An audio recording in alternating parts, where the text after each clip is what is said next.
पर जिस बिहार ने सदियों तक नालंदा और विक्रमशिला जैसे विश्वविद्यालयों में ज्ञान और मेधा से पूरे विश्व को राह दिखाई थी, वो 20वीं सदी के आगमन तक खुद अंग्रेजों के अन्याय और दमन की जंजीरों में जकड़ा हुआ था। ये वो समय था जब अंग्रेजों ने भारत को पूरी तरह गुलाम बना दिया।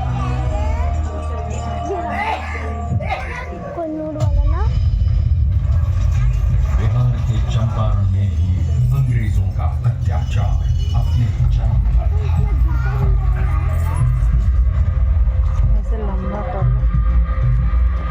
चंपारण की उपजाऊ भूमि अंग्रेजों के लालच के कारण जबरन नींद उगाने को लाचार थी और धीमे धीमे बंजर हो रही थी।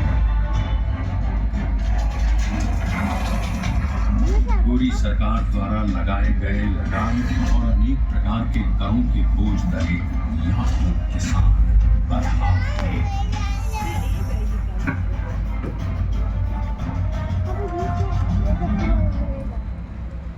और जब पूरा चंपारण नाउम्मीदी के अंधकार में डूबा हुआ था, तब उस जमीन पर एक महान आत्मा का आगमन हुआ। पंडित राजकुमार शुक्ल के बारंबार आग्रह पर चंपारण आए गांधी जी को उस समय इस बात का बिल्कुल भी अंदाजा नहीं था कि बिहार से उनकी ये भेंट उनके जीवन की सबसे महत्वपूर्ण घटना बन जाएगी। अंग्रेजों द्वारा किए जा रहे अन्याय और दमन से उत्पीड़ित किसानों को देख पहली बार भारत की अवदशा से अवगत होकर उन्होंने चंपारण में कहा, मुझे नीलहे किसानों में सत्य दिखा। भारत भूमि पर यह पहली बार था जब अन्याय और बर्बरता का जवाब सत्य और अहिंसा से दिया गया। उनके नेतृत्व और सिद्धांत से प्रेरित होकर बिहार के सर्वश्री ब्रजकिशोर प्रसाद, अनुग्रह नारायण सिंह, डॉक्टर राजेंद्र प्रसाद, आचार्य कृपलानी, मजहरुल हक, रामनवमी प्रसाद, बाबू धर्मीधर प्रसाद आदि जैसे नेतागण भी इस आंदोलन में कूद पड़े।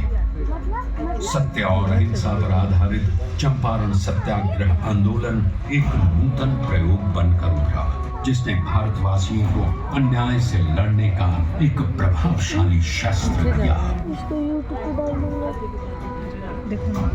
चंपारण सत्याग्रह के 30 वर्षों बाद लाखों सेनानियों के बलिदान और गांधी जी के नेतृत्व में हुए कई अहिंसक आंदोलनों के कारण भारत स्वतंत्र हुआ।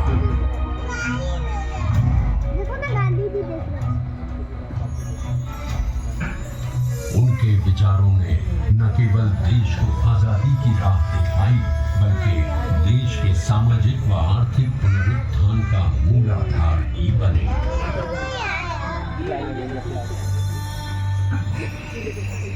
गांधी जी और उनके चिरंतन विचार आज भी बिहार के सामाजिक ताने बाने एवं शासन की धुरी है।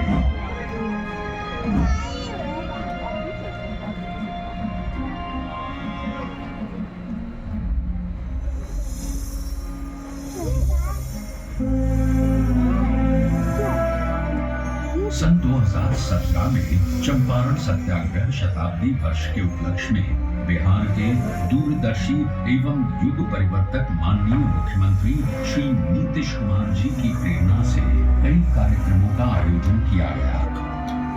इसमें गांधी जी की स्मृति, उनकी विरासत, शिक्षा और ध्येय को जन जन तक पहुंचाया गया और शैक्षणिक एवं सरकारी नीतियों में गांधी दर्शन को प्रमुखता दी गई।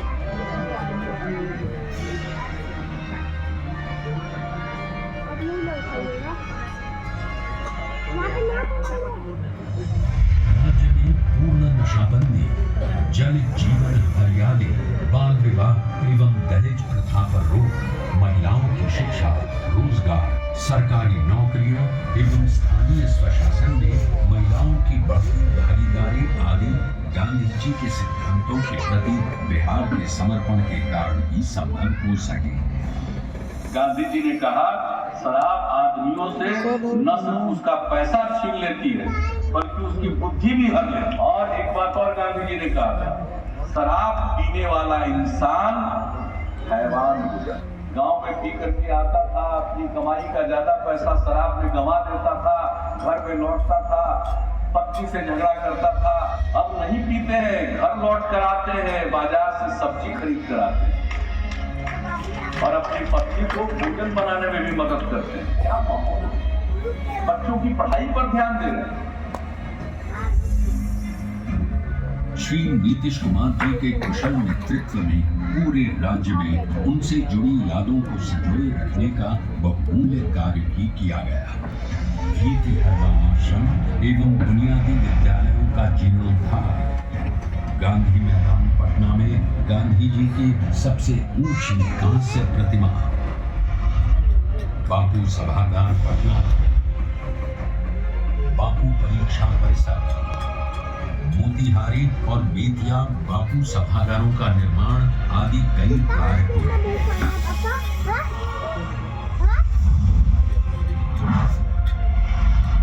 बापू टावर के निर्माण में माननीय मुख्यमंत्री श्री नीतीश कुमार का निर्देश था कि इसे बापू के आदर्शों की ही तरह ऊंचा बनाया जाना चाहिए।